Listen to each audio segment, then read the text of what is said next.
3D Tiana Acrylic Nail Art Tutorial by Hotpinkzebrapolish. Hi guys, in today's video I'm going to be showing you yet another one of my Disney princess nails, and this one is Tiana. So it's got a really pretty sparkling green background and a little flower on it. This one's very delicate looking. I absolutely love it. I hope you guys like it as much as I do, and don't forget to click subscribe to see all my future videos as well. I'm going to begin with an overlay of a glittery white acrylic, just like every other design in this little princess series, for the nail that has the princess on it. So this will be the nail with Tiana, and then I'm going to encase it with a layer of clear acrylic to make sure it is nice and strong and protect my white glitter.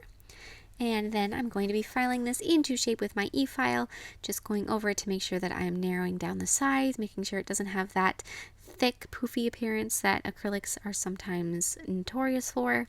After that, I'm going to be using a finer bit and go over that again to make sure it is really smooth and easy to work on top of.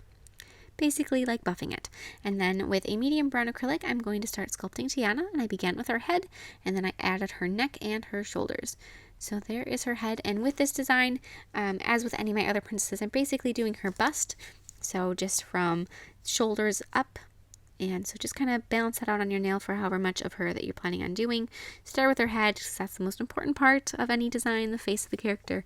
And then whatever else you fit is fantastic. So just keep that in mind, that you want to start with the head and then kind of work your way out from there. So there is her head, neck, and shoulders.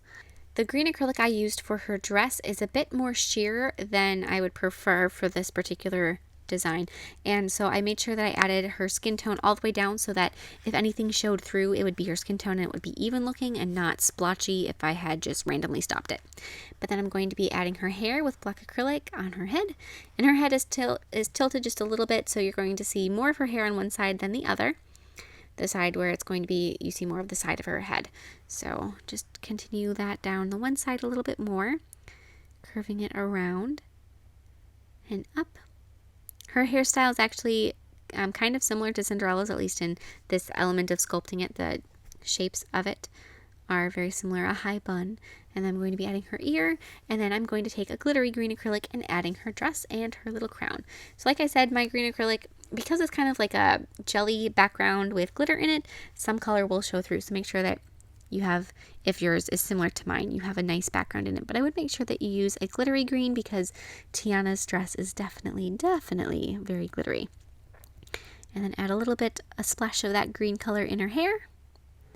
And then I'm going to be taking acrylic paint and starting to do all of the painting on her. So I did a couple little wispy lines of hair on her face, and then with black I'm going to, or actually with brown, I'm sorry, I did the wispy hairs with black, but then with brown I'm going to start adding some shading and some shadowing and warming up her skin tone just a little bit and adding some depth to it. So I just washed over her face some, which I know is painting over my little curly cues, but I will re-add those in right now, and then I'm going to go through with that black paint and do her outline. So those lines with brown at first were just to kind of add, like I said in the little words there, some more depth to her skin tone.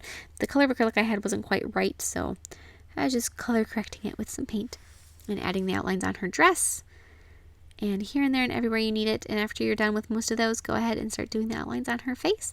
I added 2 little dots for her nostrils. She doesn't really have like a very outlined nose like some of the older characters do. Say Sleeping Beauty has that really hard edge down the side of her nose. So she doesn't have that. She's got a much more elegant little dots for her nose. Adding the outlines for her eyes and for her mouth. I'm going to fill in her eyes with white. And then I added some brown in her eyes for the color. Black pupils. Make sure you give her eyelashes and her eyebrows, and all of those little facial details that really sell characters. Something like eyelashes is a very easy detail to forget or to miss, but it's something that really adds. It's so subtle, but it makes such a big difference in the end. And I filled in her lips with a little bit of burgundy, and then some white for her teeth, a little bit of bright green for a necklace, add outlines to her headpiece or crown. Just little bits to really brighten that up. Little white highlights. Same thing on her dress, add a little white highlights to make it a bit shinier, white reflections in her eyes, and then apply a layer of gel sealer over the background, which will really make your glittery white show up. And then some matte top coat over Tiana. And then for the dress nail, I'm going to use that same glittery green acrylic, and I'm going to just add an overlay over the entire nail. This green glitter is one of my absolute favorite acrylics I have. It's one of my favorite colors. I love neon green. And then the glitter in it, which this is going to sound strange, but it actually reflects pink. Not like a super bright pink, but it's just an iridescent green pink, and it looks so fantastic. And I just love it. But then I encase that with a layer of clear acrylic. And now, just like with the last one, I'm going to be filing it into shape, starting with a coarse bit to remove any bulk and just bring it down a little bit more narrow. And then a finer bit to make it easier to work on top of. And then I'm going to take, and I have some white and green paint, and I have those just open next to me, and I'm blending them together as I go.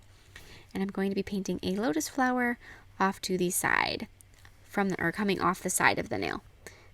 So start that, and using those two colors and mixing them as you go is going to give some variations to the color throughout the design, which I personally really like. Sometimes obviously you want a nice smooth color, but with something like this, a little bit of brightness here or whiteness here or darkness is just kind of flows and I think looks really nice.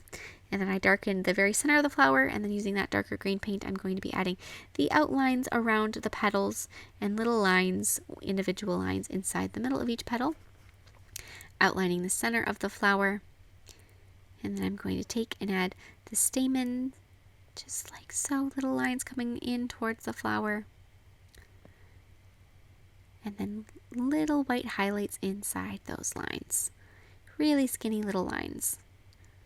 After that, you're going to want to apply a layer of gel sealer, highlight your petals wherever you see fit, and then seal that up, cure it, and you are all done. I hope you guys like this design. The bright green is one of my favorite elements of this design. I just love that color so much. I hope you guys like it as much as I do. Please tag me in any recreations that you post on Facebook or Instagram. I would really, really love to see them, and I will see you in my next video. Bye!